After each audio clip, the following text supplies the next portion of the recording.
I'm not going to respond to your question. I think the answer is because it's not worth it. It's not.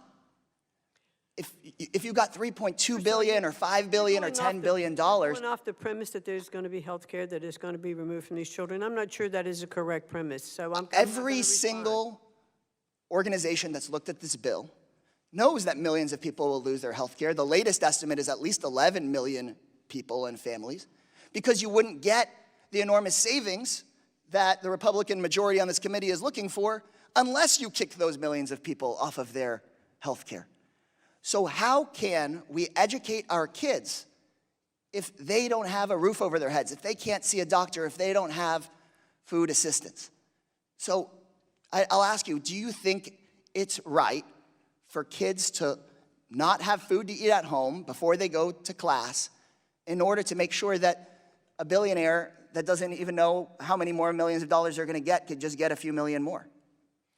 I want to make sure that as the Secretary of the Department of Education, that the president's plan to make school choice available to every student in our country is what we follow. And the president's plan specifically takes money away from those kids, specifically takes food away from those families, specifically takes money and sends it to big contractors, big companies, and sends millions of dollars to billionaires like you who don't even know how many extra millions of dollars they're going to get. Before I was a member of Congress, I helped run an after-school program at a high school where many of the kids were getting driven to school in the same car that they slept in at night.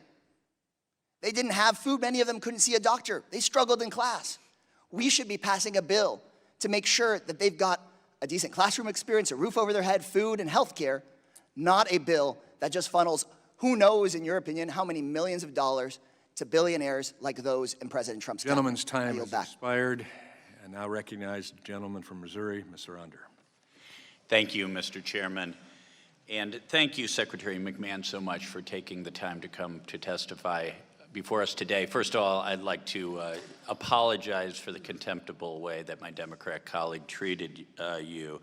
I just want to say parenthetically that absolutely, I'm a physician who has taken care of Medicaid-insured patients for over 30 years, and absolutely 0 children will lose their health care under the Big Beautiful Reconciliation Bill. But I'd like to discuss with you some of the damage done by the Biden administration to education policy in the United States. One of the worst policies, of course, was the Department of Education's treatment of Title IX regulation. It, of course, radically reinterpreted sex to include gender identity and sexual orientation, which resulted in men infiltrating women's sports, much to the detriment of fairness and safety in an area where women have made enormous progress over the years. Thankfully, a federal court vacated that regulation earlier this year. But there was another aspect of Biden's Title IX regulation that was also damaging but didn't receive as much attention, and that is the erosion of due process during Title IX adjudication of misconduct on campus. The Biden administration uniformly lowered the evidence standard required for a student to be convicted of misconduct in such an adjudication. This is serious, and federal courts have found that some students were wrongfully disciplined or even expelled in that process. The Trump administration has worked to improve this situation, preserving the integrity of the process for sexual misconduct victims, and at the same time discouraging false accusations, because if false accusations are tolerated, it weakens the voice of actual victims. I believe we need a permanent legislative solution to protect victims of misconduct and those accused, as opposed to ping-ponging back and forth with changes in administration. Unfortunately, the Biden administration was not alone in disrespecting the Title IX due process rights over the years.